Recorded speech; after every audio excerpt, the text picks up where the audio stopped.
Bismillahirrahmanirrahim. Assalamu alaikum, dear students. I am Tanveer Mew, your teacher. Dear students, I taught you about some punctuation marks yesterday. I taught you about how to use colon, semicolon and comma. And I'm sure you have done a fine test today. So let's start our test. Let's come to the board. Come to MCQs. MCQ number 116, it was hard to tell whether the sarcasm had gone over his head or simply wasn't amused. Options underlined very clear. A is clear, no problem. B is clear, no issue.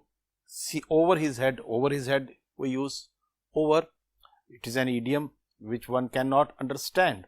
जिसका मतलब जैसे समझना है sir से ऊपर, तो ये भी ईडियम का भी सही इस्तेमाल है. ऑप्शन डी में मिस्टेक है. देखें जरा, wasn't को कॉन्ट्रैक्शन के तौर पे इस्तेमाल किया गया है और इसमें जो कॉन्ट्रैक्शन जब लगाते हैं तो आपको पता है कि हम जिस लफ्ज को ओमिट करते हैं वहां पे उसकी जगह पे हम अपोस्ट्रोफी लगाते हैं. So option D is wrong.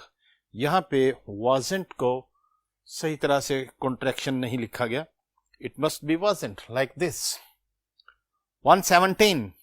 The days following the treatment have always been the most difficult, so the discomfort will improve soon. जी, जुमले को चेक करें. जुमले में ऑप्शन ए को अंडरलाइन किया. द डेज प्लूरल है. आगे हैव बीन, बी भी ठीक है. सब्जेक्ट वर्ब एग्रीमेंट भी ठीक है. और difficult, so the discomfort will improve soon. Soon में भी कोई प्रॉब्लम नहीं है. प्रॉब्लम है ऑप्शन सी में. यहाँ पे ये हुआ है कि यहाँ पे टू इंडिपेंडेंट क्लॉजेज जो हैं वो आके मिल रही थी और यहाँ पे जो कंजक्शन लगा है सो, उसको लगाने का टू इंडिपेंडेंट क्लॉजेज को जब हम, आपको पता है, फैन बॉय से कनेक्ट करते हैं तो उनसे पहले कॉमा लगाते हैं. ये भी इंडिपेंडेंट क्लॉज है, इसका अपना सब्जेक्ट वर्ब मौजूद है. ये भी इंडिपेंडेंट क्लॉज है, the discomforts will and soon. So when we connect two independent clauses with fan boys जिन्हें coordinating conjunctions कहते हैं, तो उससे पहले हम कॉमा लगाते हैं. ये दिस वन. तो इस सी ऑप्शन में सो से पहले कॉमा नहीं लगा, इसलिए ये गलत है. 118. Most people consider torture to be immoral because it is an act of cruelty. However, some assert that it is useful in deterring crimes. जी, 2-3 जगह पे अंडरलाइन किया गया है. ऑप्शन खास तौर पे पंक्चुएशन मार्क्स को अंडरलाइन किया गया है. Option A most people, okay. Option B because, इसको अंडरलाइन किया गया. और सी, इन दोनों पंक्चुएशन मार्क्स को यहाँ पे हमने देखना है कि कहाँ पे पंक्चुएशन मार्क्स ठीक तरह से लगा है, क्योंकि डेटरिंग क्राइम्स ऑप्शन डी में तो कोई प्रॉब्लम नहीं है. ए और डी क्लियर हो गए. बी और सी में देख लेते हैं. बी में पहले सी को देखें तो वो हाउ एवर, और आपको याद होगा कि हाउ एवर जो कंजंक्ट्स एडवर्बियल कंजंक्शंस थे उसका इस्तेमाल बताया था. दो इंडिपेंडेंट क्लॉजेस को जोड़ें तो पहले सेमीकोलन और कॉलन लगता है. और यहां पे देखें, isn't it an act of cruelty, यहां तक एक क्लॉज हो गई. सम असर्ट दैट, आगे फिर एक मुकम्मल क्लॉज है. तो ऑप्शन सी तो ठीक है. यहां पे हाउ एवर को सही तरीके से जुमले को कनेक्ट किया गया है. प्रॉब्लम है जी ऑप्शन बी में. वहां पे बिकॉज लगा है और बिकॉज से पहले कॉमा लग गया. तो बिकॉज क्योंकि खुद एक इटसेल्फ एक कंजंक्शन है, लिहाजा it doesn't need a comma. इस तरह के जो सबऑर्डिनेट कंजंक्शंस हैं, जब वो दो क्लॉजेस को जोड़ते हैं तो उनसे पहले हम कॉमा नहीं लगाते. और यही मिस्टेक जो है ऑप्शन बी में की गई है. Option B is wrong. 119. During lunch at the campus cafeteria, Mildred noticed the dirty tables, comma, the overworked cashiers, and the exorbitant price for watery soda. जी, इस जुमले को जब हम देखते हैं, during lunch option A. B में cafeteria में कोई प्रॉब्लम नहीं है. और सी में डर्टी टेबल्स में भी कोई प्रॉब्लम नहीं है. आगे कॉमा लगा हुआ है. और ये सीरीज एक से ज्यादा वर्ड्स को जब हम बयान करते हैं तो सीरियल कॉमा लगाते हैं, जो कि टेबल्स के बाद भी लगा है. और द ओवरवर्क कैशियर्स, तो ऑप्शन डी के बाद भी कॉमा लगा हुआ है. आगे एंड शुरू हो गया. आपको पता है कि एंड से पहले हम जो है, अगर ऑक्सफोर्ड कॉमा, सीरियल कॉमा लगाते हैं जब 3 से ज्यादा चीजें हो जाएं. तो डी तो क्लियर हो गया, सी भी क्लियर हो गया, B option A. Option A में जरा देखें कि ये जो जुमला है ड्यूरिंग लंच एट कैंपस्टेरिया, ये एक फ्रेज है, इसको दरमियान में टूटना नहीं चाहिए, लंच एट कैफेटेरिया। तो इस लिहाज से ये जो ऑप्शन ए में लंच के बाद कॉमा लगाया गया है डेट इज रॉन्ग, यहां पे कॉमा इस्तेमाल नहीं होना चाहिए, क्योंकि लंच एट कैफेटेरिया ये यहां तक, यहां जाके कॉमा लगेगा, क्योंकि यहां तक ये जो है ड्यूरिंग लंच एक फ्रेज बनी है, ये it is not clause, it is a phrase, और यहां आके कंप्लीट हुई है। और ये जो ड्यूरिंग वाली फ्रेज है आपको पता है ये डिपेंडेंट है। डिपेंडेंट क्यों है कि इसमें अभी तक सब्जेक्ट नहीं आया, अगले उस पर डिपेंड कर रही है, अगली क्लॉज पे डिपेंड कर रही है, तो जहां पे ये रुकेगी वहां पे जाके कॉमा लगेगा दरमियान में। यहां पे जो कॉमा था ये गैर मुनासिब था ऑप्शन ए में, ये date is wrong. 20 Maria couldn't study for her quiz because she was joyriding on the Enterprise with Mr. Spock, whom the US Air Force chased with its fastest jet। जी काफी लंबा sentence हो गया। Option A को देखते हैं, underlined option couldn't contraction ठीक इस्तेमाल हुआ है, कोई इश्यू नहीं है। क्विज बिकॉज, यहां पे फिर देखें वही मिस्टेक आ गई कि बिकॉज वाला अभी हमने जुमले से किया, कॉमा हटाया है, और इसमें भी लगा हुआ है, तो this is also same type of mistake. Option B is wrong. बाकी ऑप्शंस को चेक कर लेते हैं। मिस्टर स्पॉक ठीक लिखा गया है, ठीक है, और जब आगे देखें मिस्टर उसका डॉट भी सही लिखा है, एस भी कैपिटल है। होम द यूएस एयरफोर्स, आगे एक जो है एक नॉन एसेंशियल क्लॉज है, इसकी वजह से भी कॉमा जो है वो ठीक है, वो लगता है उससे पहले जब हम इस तरह से नाम के बाद किसी के बारे में खासतौर पे प्रॉपर नाउन के बाद फर्दर डिटेल दे रहे होते हैं तो ये भी कॉमा यूज होता है। बाकी यूएस डी ऑप्शन भी ठीक है, उसमें कोई इशू नहीं है। तो same again same mistake has been repeated, option B is wrong. 121 the slimy smelly lettuce on my dish made me ask the manager to turn my 99 cents. लो जी, यहां पे ऑप्शन ए में प्रॉब्लम है। यहां पे आपको कल बताया था यूज ऑफ कॉमा कि जब दो कोऑर्डिनेटिंग एडजेक्टिव्स हों, एक ही नाउन को ये मॉडिफाई कर रहे हों, ये देखें ये नाउन है, ये भी इसे मॉडिफाई कर रहा है और ये भी इसे मॉडिफाई कर रहा है, दो नाउन हो तो फिर हम आमतौर पे जहां एंड लगा सकते हैं वहां, यानी कि एंड हम लगा सकते हैं लेकिन कॉमा लगाते हैं। तो इस लिहाज से ये जो ऑप्शन ए है यहां पे दो कोऑर्डिनेट एडजेक्टिव्स के दरमियान कॉमा होना चाहिए, ये गलत है। बाकी डिश मेड मी ये पॉजिटिव वर्ब है, ये भी ठीक है। आस्क द मैनेजर सी भी ठीक है। 99 सेंट्स इसमें भी कोई इश्यू नहीं है, बिल्कुल ठीक है। Next 22 sitting in the corridor, अब ये देखें फिर एक फ्रेज आई है comma. Majid chatted pleasantly with the fellow from his chemistry class, but then he had to leave suddenly because, लो जी फिर वही समझ गए, बिकॉज उसको सडनली से पहले उसके साथ कनेक्ट किया गया है, सडनली के बाद कॉमा यहाँ पे ऑप्शन सी में नहीं होना चाहिए था। ये तो 3 एमसीक्यूज हमने एक रूल के तहत आज अटेम्प्ट किए, तो इसमें जो है ऑप्शन सी में मिस्टेक है। To get the professor Asif English, Asif के साथ एपोस्ट्रोफी ठीक लगा है, डी भी ठीक है। अब बी को देखते हैं कि बी में क्या मसला है, क्या वो ठीक है। बी में from his chemistry class but then he, जी फैन बॉयज अभी हम बताया था कि बट और सो जब दो क्लासेस को जोड़े तो कॉमा लेते हैं, तो यहाँ पे बी में लगा हुआ है, B is okay. So dear students, option C is wrong, there shouldn't be any comma between suddenly and because is a conjunction. Next one, to study for his calculus midterm, आगे देखें फिर एक phrase आई है। Brain drank 7 cups of strong Turkish coffee which kept him wide awake all the night. Come to the board. अच्छा जी, ये इस तरह से जब हम किसी चीज को इंट्रोडक्टरी एलिमेंट्स होते हैं उसमें कोई नाम भी हो सकता है, जैसे कि इसमें है, ठीक है। ऑप्शन ए में तो कोई प्रॉब्लम नहीं है, कप्स ऑफ स्ट्रॉन्ग इसमें भी कोई प्रॉब्लम नहीं है, वाइड अवेक ऑप्शन डी में भी कोई प्रॉब्लम नहीं। ऑप्शन सी को मैं एक्सप्लेन करता हूं, जरा देखें। जब इस तरह से कोई प्रॉपर नाउन हो, जैसा कि ये कैपिटल है टर्किश कॉफी, विच केप्ट हर अवेक, इस तरह की क्लॉज को कहते हैं नॉन एसेंशियल क्लॉज। क्या कहते हैं जी? मतलब इसको काट भी दें तो जुमले में कोई फर्क नहीं पड़ता।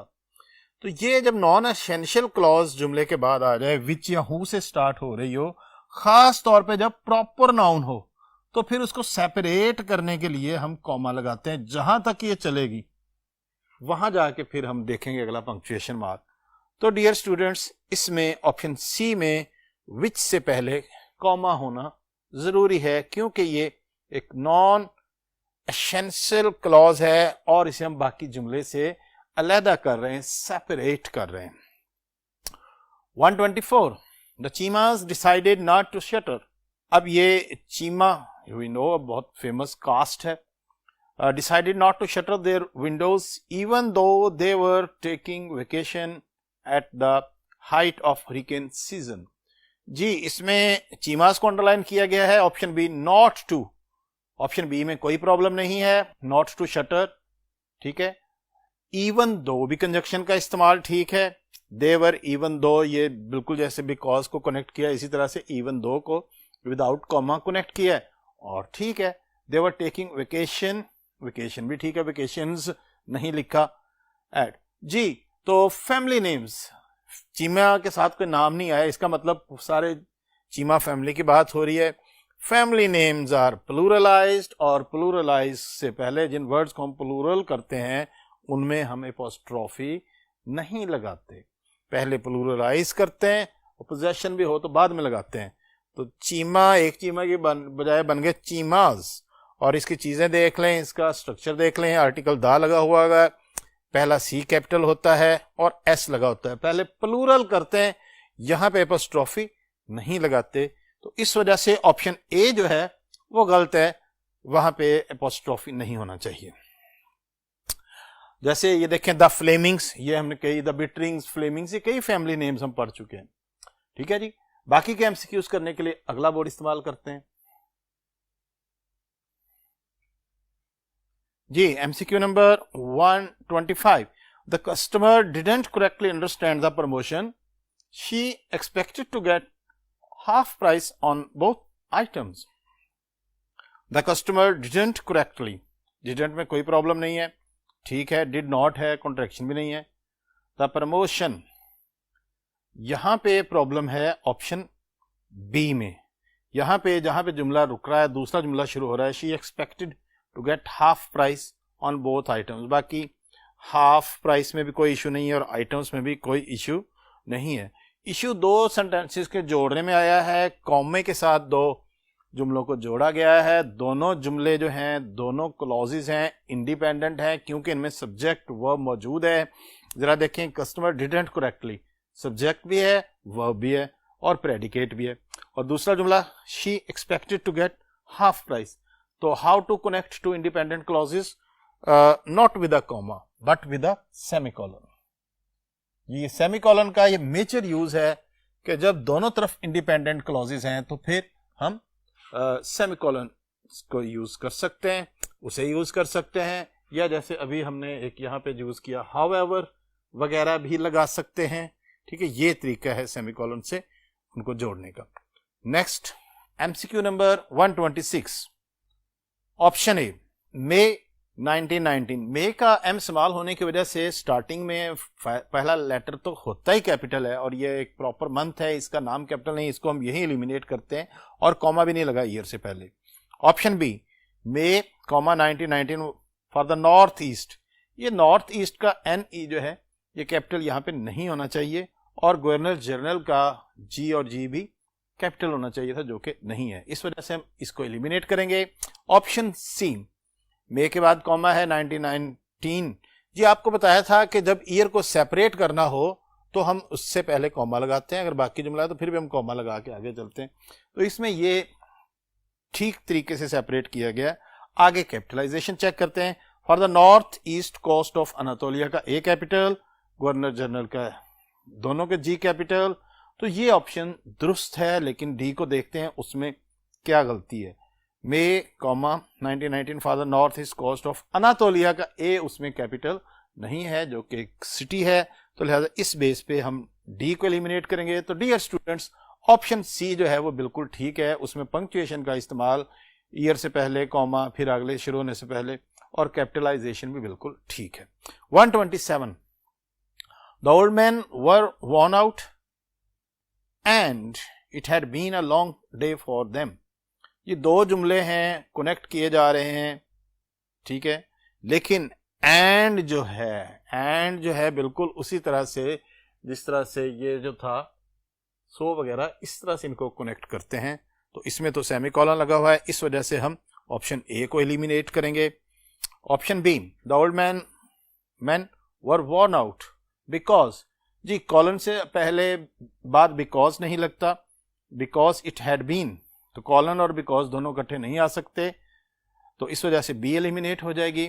सी the old man were worn out, again semicolon, ठीक है, it had been, the old man were worn out for लग गया जी, एक और कंजक्शन लग गया फैन बॉयज में से, इस वजह से बिल्कुल सेम जो है, इसी वजह से हम इसको एलिमिनेट कर देंगे। और डी ऑप्शन जो है जरा देखें, the old man were worn out, it had been a long day for them. जी सेम जो है वो सेमीकोलन वाला ही रूल है, इंडिपेंडेंट क्लॉजेज वाला, तो इसमें दो इंडिपेंडेंट क्लॉजेज हैं, सेमीकोलन से जोड़ी जानी चाहिए थी और जो कि ऑप्शन डी में सही तरह से जोड़ी गई है, इसलिए हमारी ऑप्शन डी राइट है। 128 when you leave the camp site please take all your garbage with you. When से जो क्लॉज शुरू होती है, ये जो है व्हेन यू लीव ये डिपेंडेंट होती है। व्हेन यू लीव से जाहिर है कि अगला बंदा सो रहा है, अच्छा फिर क्या, तो व्हेन वाले के बाद जहां पे ये क्लॉज रुकेगी वहां पे कॉमा लगेगा। तो ये देखें कॉमा लगा हुआ है ऑप्शन ए में। अब इसी कॉन्सेप्ट के बेस पे मैंने कहा जी कि व्हेन वाली क्लॉज जब शुरू में लगे, या इसे इंट्रोडक्टरी क्लॉज भी कहते हैं। हम क्या कहते हैं, आपको कल बताया था कि इंट्रोडक्टरी या इंट्रोडक्टरी एलिमेंट्स आ जाए, डिपेंडेंट क्लॉज भी एक इंट्रोडक्टरी एलिमेंट है, और जब ये शुरू में आ जाए तो वहां पे कॉमा लगा के आगे जुमले को चलाया जाता है। अब इसी कॉन्सेप्ट पे आप आंसर निकाल लें, देखें किसी में भी बाद में कॉमा नहीं लगा, ना बी में, ना सी में, ना डी में, तो हमारा आंसर तो निकल आया। ये होती है जी क्लैरिटी ऑफ कॉन्सेप्ट्स। आप देख रहे होंगे कुछ एक जैसे मिलते जुलते एमसीक्यूज आ रहे हैं, लेकिन क्योंकि टॉपिक थोड़ा ट्रिकी है और इस पे आप ध्यान भी कम देते हैं, ठीक है, ये तो फैक्ट है ना, तो लेकिन आप ध्यान दे रहे हैं मुझे उम्मीद है जी। तो इसमें बाकी सारी ऑप्शंस में हम सेमीकोलन और कॉलन की वजह से इनको रॉन्ग करार देके इनको हम आगे स्टडी नहीं करेंगे। Next 129 as long as you struggle as you are only giving the shark more reasons to attack. As long as you struggle, इतना हिस्सा जो है as long as you struggle, ये बिल्कुल जिस तरह से ये when वाला जुमला है और डिपेंडेंट क्लॉज है, ये भी डिपेंडेंट है, इंट्रोडक्टरी एलिमेंट है और इसके बाद कॉमा होना चाहिए था, और अगेन हमारा आंसर निकला है। देखें जरा निकला है या नहीं, क्योंकि कॉमा और किसी में है ही नहीं। उसमें एज लॉन्ग एज के बाद फिर एज लगा दिया, एज यू, और सी में as long as you struggle semicolon so you. Semicolon और सो का इस्तेमाल तो हम पहले ही एलिमिनेट, अभी हम गलत कर चुके हैं। सो के बाद या तो सो से पहले कॉमा होना चाहिए, सेमीकोलन तो नहीं होता, ये अभी हमने इसको किया है जी। देन वाला भी एलिमिनेट हो गया। तो dear students again option B is right. इसको भी हमने इसी रूल से कि जब डिपेंडेंट क्लॉज इंट्रोडक्टरी हिस्से में आ रही हो, इंट्रोडक्टरी एलिमेंट के तौर पे फंक्शन कर रही हो, तो जहां पे वो रुकेगी वहां पे कॉमा लगेगा। Option B is right. 130 option A Spain is a beautiful country the beaches. अब ये बीचेस आर प्लूरल रॉन्ग अंदाज से बनाया गया है, अपोस्ट्रोफी जो है वो एस से पहले अगर प्लूरल बनना था तो ये wrong way of making plural. Option A eliminated. Option B Spain is a beautiful country colon the beaches are warm sandy and spotlessly clean। जी अगला हिस्सा भी इंडिपेंडेंट क्लॉज है और कॉलन से तो नहीं जोड़ते, कॉलन तो हम एक्सप्लेनेशन के लिए यूज करते हैं और ये एक्सप्लेनेशन नहीं है। Spain is a beautiful country the beaches are warm, option C में कॉमे के साथ इंडिपेंडेंट क्लॉज को जोड़ा गया, ये रॉन्ग हो गया। Option D Spain is a beautiful country, आगे फिर semicolon the beaches are warm sandy, ये ऑप्शन ठीक है। इसमें जरा देख लें बाकी और क्या कुछ है। इसमें एक तो यहां तक एक क्लॉज है ये, ठीक है जी, यहां तक एक क्लॉज है, ये पूरी होगी, आगे दूसरी क्लॉज शुरू होगी, the beaches are warm sandy and spotless. और ये जो है ये तो आपको पता ही अभी हमने के जो एडजेक्टिव्स होते हैं कोऑर्डिनेटिंग एडजेक्टिव्स, उनके साथ हम कॉमा लगा के उनको सेपरेट करते हैं, तो ये इसलिए सेपरेट हुआ पड़ा है। तो डियर स्टूडेंट्स, इसमें हमारी ऑप्शन डी जो है वो बिल्कुल करेक्ट है। 131, she always enjoyed sweets, chocolate, marshmallows and toffee apples. खाने पीने की शौकीन है। ऑप्शन बी में देखें क्या आ रहा है जी, एंजॉयड। अच्छा, जब सीरियल, कॉमे का इस्तेमाल आपको बताया था सीरियल, कि जब लिस्ट आ रही हो, काफी चीजें आ रही है, तो हम कॉमा लगा के लिखते जाते हैं, और एंजॉयड स्वीट से पहले तो कॉलन यहां पे लगना ही नहीं चाहिए, इस वजह से ऑप्शन बी एलिमिनेट हो गई। सी, एंजॉयड स्वीट्स चॉकलेट, जो दूसरी चीज से पहले कॉमा नहीं लगा यहाँ पे, चॉकलेट से पहले, और उधर भी नहीं लगा, कोई कॉमा नहीं लगा, इस वजह से ऑप्शन सी तो totally wrong. Option D, she always enjoyed sweets, ये स्वीट्स का प्लूरल एपोस्ट्रोफी से बनाया गया है, it is a wrong way of making plural, इस वजह से ये ऑप्शन भी गई। तो ऑप्शन ए हमारी ठीक है। इसमें जरा देखें, शी एंजॉयड जी, ये सीरियल कॉमा इसे कहते हैं, एक तीन से ज्यादा चीजें हो तो फिर हम कॉमे लगा के और लगाते जाते हैं और एंड से आखिरी चीज को कनेक्ट कर देते हैं। और अगर एंड से पहले अगर हमें ऐसा लगे कि ये चीजें मिक्सअप हो रही हैं, तो एंड से पहले भी हम कॉमा लगा देते हैं, जिसे ऑक्सफोर्ड कॉमा या सीरियल कॉमा कहते हैं। अगर नहीं जरूरत तो फिर इसे नहीं भी लगाया जाता। तो dear students, option A is right. 132, I can't see Tim's car. I can't see Tim's car. There must have been an accident. जी, दो जुमले, दो इंडिपेंडेंट क्लॉजेस, फौरन सोचें कि क्या पंक्चुएशन होनी चाहिए दो क्लॉजेस के दरमियान। Option B, I can't, option B में कांट के साथ कॉन्ट्रैक्शन ठीक नहीं बना, इस वजह से एलिमिनेट हो गई। Option C, I can't see Tim's car there, दूसरी क्लॉज शुरू करने से पहले कोई पंक्चुएशन मार्क नहीं, सी एलिमिनेट होगी, डी आंसर है। अब देखें जरा, इसमें भी सेम रूल यूज हुआ है, ठीक है, सेमीकोलन टू इंडिपेंडेंट क्लॉजेस, एक हिस्सा अलग है, कार तक देयर मस्ट बी, ये दूसरी इंडिपेंडेंट क्लॉज है। जी एक्सपर्ट हो गए आज इन क्लॉजेस के, यकीनन हो गए। Option D is right. 133, Paul's neighbours were terrible, so his, जिस सो का इस्तेमाल आया है दूसरी दफा आया है, इधर से ही देख लें, ये जुड़ा हुआ जुमला है। अब राइट आंसर बता दें कि सो से पहले कॉमा किस ऑप्शन में लगा हुआ है। जी again this is time saving technique, फौरन हमने इस कॉन्सेप्ट को लेके जब आंसर ढूंढा है तो सी इज राइट आंसर। देख लें बाकी सब में, बी में उसने सो से पहले सेमीकोलन कॉलन, ए में सेमीकोलन, और डी में तो कोई पंक्चुएशन मार्क नहीं लगाया, हालांकि so his brother friend went एक इंडिपेंडेंट क्लॉज है, पंक्चुएशन मार्क होना चाहिए था। तो इस तरह से डियर स्टूडेंट्स इसकी जो सी ऑप्शन है that is right. Next 134, we decided to visit Spain। जी आगे तफसील आ रही है, सेमीकोलन नहीं आना, मतलब लिस्ट आ रही है, तो लिस्ट पे पहले लफ्ज से पहले विजिट स्पेन, फिर आगे। और बी में we decided to visit Spain, Greece, Portugal and Italy. जरा इटली को देखें, इटली को प्लूरल कर दिया, इटली के पोजेशन बनाना था अपोस्ट्रोफी लगा के, और इसने इटली का क्या हाल कर दिया बेचारे का, इटलीज बना दिया। Option C, we decided to visit Spain, Greece, Portugal and this option is right. Again, serial comma has been used, list आ रही है, तो फिर हमने कॉमे लगा के सेपरेट करेंगे। डी में भी इसी तरह से सेपरेट नहीं किया गया, देखें जरा, विजिट स्पेन ग्रीस, कोई पंक्चुएशन मार्क नहीं यूज किया डी में। तो dear students, in 134 option C is right. 135, if you want to write tell, you must be prepared to practice the craft. If you want to write well, you must। if वाला जुमला, जी जिस तरह से ये when वाला जुमला एक अभी हमने किया था, when वाला जुमला हो, if वाला जुमला हो, ठीक है, ये जब शुरू में आ जाए, इंट्रोडक्टरी डिपेंडेंट क्लास के तौर पे आए, तो ये देखें अभी ये सेंटेंस हमने किया है, इस बेस पे आप आंसर बता दें, ठीक है। आंसर निकल आया, जरा देखें, एक कॉमा आपने स्पॉट किया है ऑप्शन बी में, if you want to write well, यहाँ पे देखें कॉमा लगा हुआ है, यू मस्ट बी प्रिपेयर्ड, और आगे फिर इंडिपेंडेंट क्लॉज है, ये ऑप्शन ठीक है। बाकी सी में इफ यू वांट को जरा देखें कितनी गलत पंक्चुएशन के साथ, और आगे भी कोई पंक्चुएशन मार्क नहीं है, काफ़ी गलत जुमला है, ना पढ़ें इसे। Option D, if you want to write well you. जी, इफ़ के बाद कॉमा आता है, हमने पहले ही बता दिया है, डिस्कस कर लिया है कि जब dependent clause is there as an introductory element, कल पढ़े था ना introductory elements, we use a comma. We separate it with the remaining sentence with the help of a comma. So option B is right. जी dear students, आज का test attempt कर लिया, अब आप कम से कम सेमीकोलन लगाने के तो एक्सपर्ट हो गए और कॉमा लगाने के, ऐसा है या नहीं? ठीक है, यकीनन ऐसा है। इंशाल्लाह अब आप बेहतर परफॉर्म करेंगे। देखते हैं अगले टेस्ट में आप मज़ीद स्कोर को कहाँ तक बढ़ाते हैं। अल्लाह हाफिज़।